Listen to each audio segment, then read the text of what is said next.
Hello hi బాగున్నారా? ఈరోజు నేను ముల్లంగి పరోటా చేస్తున్నాను. మూలి పరోటా అంటారు.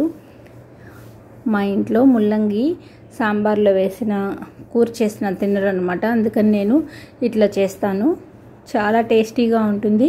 ముల్లంగి ఫస్ట్ తురిమి పక్కన ఉంచానమాట. ధనియాలు, పచ్చిమిర్చి, జీలకర్ర, కొత్తిమీర వేసి మిక్సీ చేస్తున్నాను. కొత్తిమీర, కరివేపాకు ఏదైనా సరే, మునగాకు ఇట్లా ఏదున్నా మనం కొంచెం మిక్సీ చేసేసి దీంట్లో కలిపేసి వేసుకుంటే విటమిన్స్ అందినట్టు ఉంటాయి, టేస్టీగా కూడా ఉంటుంది. ఇది చపాతీలో అయితే మనం ఇంట్రెస్ట్గా తినేయగలం అన్నమాట. దీనికి 2 కప్స్ నేను 2 పెద్ద ముల్లంగిలు తీసుకున్నాను. దానికి సరిపడా 2 కప్పులు గోధుమ పిండి వేసి కలిపాను అన్నమాట. మేము 4 ఉంటాం కాబట్టి 4 చపాతీలని 8 చపాతీలు వచ్చాయి కరెక్ట్గా. చూసారా, పిండి 2 కప్స్ వేసాను. ఎక్కువ ముల్లంగి తురివేటప్పుడు వాటర్ వస్తుంది. ఆ వాటర్ అలాగే ఉంచేసుకొని మనం ఇట్లా కలిపేటప్పుడు యూజ్ చేసేసుకుంటే సరిపోతుంది. వేరే వాటర్ అక్కర్లేదు దీంట్లోకి. ముల్లంగి వాటర్తోనే అందరూ పిండి ముల్లంగి అది గుజ్జు కలిపేసి వాటర్ పడేస్తూ ఉంటారు. అలా చేయకూడదు, ఎందుకంటే దాంట్లోనే కదా విటమిన్స్ అంతా ఉంటుంది. అసలు స్మెల్లే రాదనమాట. మంచిగా జ్యూస్తోనే కలిపేసుకొని మనం చపాతీ అనేది చేసేసుకుంటే బాగుంటుంది. నేనైతే ఎప్పుడూ అలాగే చేస్తాను.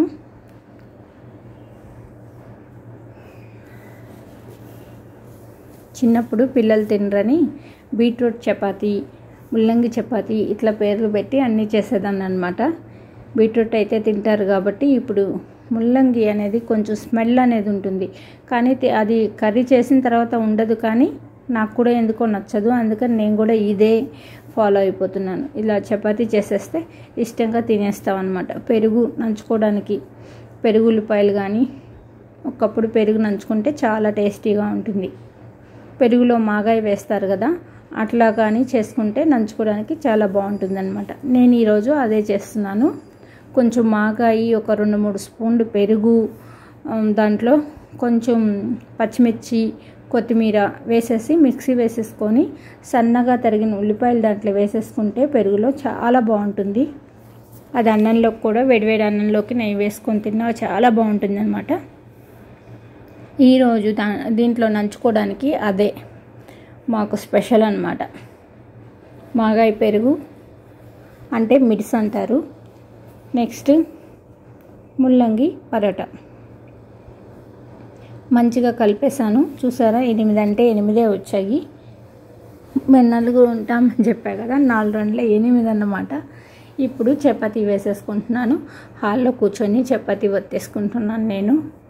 ఎంత వేడిగా ఉందో కదా, హైదరాబాద్లో చాలా వేడిగా ఉంది. అస్సలు స్టవ్ దగ్గర ఒక 10 నిమిషాలు కూడా ఉండలేకపోతున్నాం. అందులో వీడియో తీసుకుంటూ చేయాలంటే కొంచెం టైం పడుతుంది. నేను అన్నీ ఒకసారి వత్తేసుకొని ఆ తర్వాత వెళ్ళి ఒకసారి కాల్ చేశాను అన్నమాట. ఇలాంటివన్నీ మనం చేస్తూ ఉన్నప్పుడే ఒక్కొక్కరికి ఇచ్చేస్తేనే బాగుంటుంది. వేడివేడిగా తింటేనే కూడా టేస్ట్గా ఉంటుంది. ఇట్లా ఒకదాని మీద ఒకటి కొంచెం పిండి వేసామంటే అతుక్కోకుండా ఉంటుందన్నమాట. అలా చల్లామంటే. చూసారా, వేసేసాను. ఇప్పుడు కాల్చడానికి వచ్చేసాను. ఒక్కొక్కటి కాల్చేసుకుంటున్నాము. ఇది వెన్నతో కానీ నెయ్యితో కానీ కాల్చుకుంటే బాగుంటుందన్నమాట. నేను పిల్లలకి నెయ్యితో కాల్చాను. నెక్స్ట్ చూసారా, మాగాయ పెరుగు అని చెప్పాను కదా, అది మిక్సీ చేసి కలిపేశాను. అది వీడియో తీయలేదు. చాలా టేస్టీగా ఉంది. ఈ చపాతీలోకి చాలా టేస్టీగా కమ్మగా కూడా ఉందన్నమాట. ఇది ఈరోజు మా డిన్నర్ అన్నమాట. మూలి పరోటా విత్ మిడ్స్, మాగాయతో పెరుగు మాగాయ నంచుకుంటూ తినేస్తున్నాము. చూసారా, ఎంతో టేస్టీగా రెడీ అయిపోయి, బాగా పొంగుతాయి కూడా, చాలా టేస్టీగా ఉంటాయి.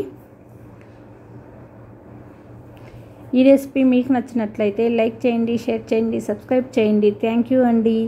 బాయ్ అండి. ఇట్లా ముల్లంగి తినకపోతే, ఎవరైనా సరే ఏ వెజిటేబుల్ అయినా తినకపోతే మనం ఇలా చపాతీలాగా వేసేసుకొని తింటే బాగుంటుంది. పిల్లలు కూడా తినేస్తారన్నమాట. ఓకే అండి, బాయ్ అండి.